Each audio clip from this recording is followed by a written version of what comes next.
Alors je vous explique, à la base j'ai connu Mashle parce qu'une fois j'ai acheté un manga, et avec ce manga il y avait un petit livret qui était le premier chapitre de Mashle. J'avais bien rigolé en le lisant, et honnêtement ce premier chapitre était plutôt cool, c'est ce jour-là que j'ai connu ce manga. 6 mois plus tard, pendant la Japan Expo qui se déroulait à Marseille, j'ai vu un petit stand qui vendait des mangas, et au milieu de tous les titres qu'il proposait, j'ai vu un magnifique coffret avec les 3 premiers tomes de Mashle. Forcément, vu que je suis faible d'esprit et que j'avais de la thune à dépenser sur le moment, j'ai pas hésité.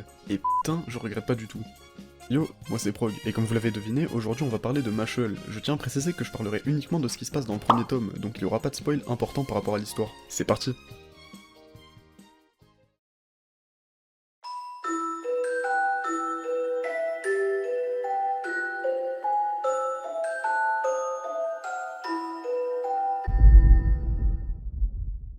On suit les aventures de Mash Burndead, qui est un humain qui habite dans le monde magique. Sauf que lui, il a absolument aucun pouvoir, et que dans ce monde, les humains qui naissent sans magie sont vus comme des erreurs de la nature, et sont éliminés pour que la société magique prospère. Ils sont pas très cool. Tous les humains possédant de la magie naissent avec une sorte de trait ou de marque sur leur visage, et donc forcément, Mash, il en a aucune. Il vit donc avec son père adoptif, dans une maison perdue au milieu de la forêt, bien loin de la ville et à l'abri des regards. Mais forcément, en vivant aussi loin de tout, Mash se fait complètement chier. Mais genre vraiment beaucoup. Donc la seule solution qu'il a pour tuer l'ennui, c'est la musculation.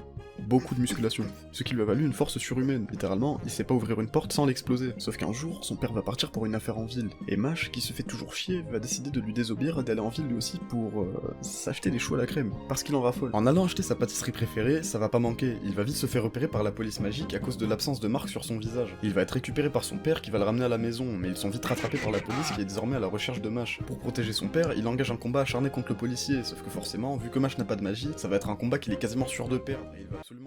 Non. Mash va dévier les sorts qui lui sont lancés à la seule force de ses poings, et il va même battre sans presque aucun effort le policier en question. Savant vaincu, le flic, qu'on va appeler Brad Coleman, va faire une proposition à Mash. Il va devoir aller à Easton, l'une des écoles pour magiciens les plus réputées du pays. Et encore mieux, il va devoir décrocher le titre d'élu divin, qui est le titre le plus prestigieux et important du pays, en échange de quoi il laissera Mash et son père tranquilles. Je pense que vous voyez déjà le problème. Aller dans une école prestigieuse pour magiciens et tenter de décrocher l'un des titres les plus importants et difficiles d'accès du pays, c'est une tâche déjà assez compliquée quand on possède de la magie, mais quand on en a pas, c'est une tâche qui devient presque, voire totalement impossible. Et à cause de ce petit détail, notre ami Mash va devoir mettre ses muscles ainsi que son cerveau au travail pour qu'on ne découvre pas son secret.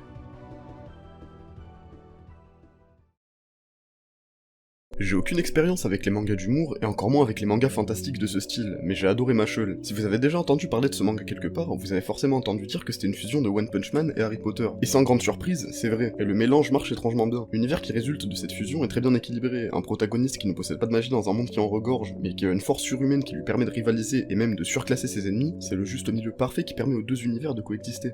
L'humour est un point très important aussi, je le trouve honnêtement bon. À la base, c'est pas un truc auquel je suis très réceptif dans les mangas, ni dans les livres en général, mais je compte pas toutes les scènes inattendues ou juste totalement connes qui m'ont fait rire pendant ma lecture. C'est un aspect très important, et Hajime Komoto, l'auteur de Mashle, le maîtrise à la perfection. En plus d'être très bon, selon moi, l'humour de Mashle contribue énormément à son univers. Des fois, Mash peut se retrouver dans des situations totalement débiles, mais ce sont des situations qui me font l'apprécier un peu plus à chaque fois, comme la plupart des personnages secondaires de la série. C'est aussi ce qui rend les interactions entre les personnages plus naturelles et humaines, on peut mieux s'identifier à eux, et donc, on les apprécie plus facilement grâce à ça.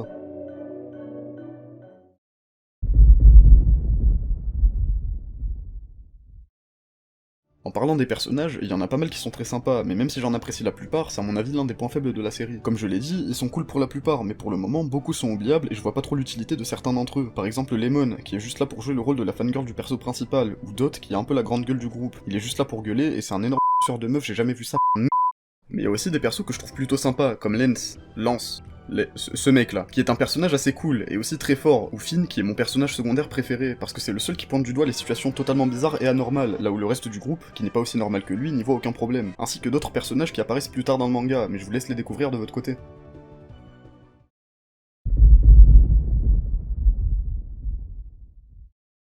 J'aime bien le style de dessin de Mashle, il est pas incroyable ou sans faille, mais il va très bien avec l'ambiance générale de la série. C'est un style qui se prend à la légère, au même titre que l'histoire qui est racontée. Les dessins dans Mashle ne sont pas spécialement magnifiques, mais ils font largement l'affaire, et le style aide énormément sur le côté comique de la série, et les deux se complètent très bien. L'auteur rend certaines scènes 10 fois plus drôles, car il maîtrise son style, et il sait donner des bonnes expressions au bon moment à ses personnages. Dans les quelques moments importants qu'il peut y avoir, l'auteur sait donner ce côté sérieux à ses planches, comme au contraire, dans les moments les plus tranquilles, il donne une légèreté agréable au dessin, et une simplicité qui nous laisse en profiter sans nous submerger. Le dessin est bon, sans être incroyable ou parfait, il fait largement le taf, et colle très bien avec l'ambiance générale du manga. J'ai un peu peur par rapport aux contraintes scénaristiques que l'auteur s'impose. Un héros dépourvu de magie dans un monde qui en regorge, c'est un scénario qui peut être facilement développé au début, mais l'auteur risque de rencontrer certains obstacles pendant le développement de son histoire. J'espère qu'il saura innover au fil de la progression du manga, au risque qu'il en devienne répétitif si au contraire il ne développe pas davantage le scénario. En tout cas, moi j'ai hâte de voir comment Mash va évoluer dans cet univers riche en couleurs, et de savoir comment le manga se terminera dans quelques années. Ce manga a un potentiel énorme, il suffit de bien l'exploiter.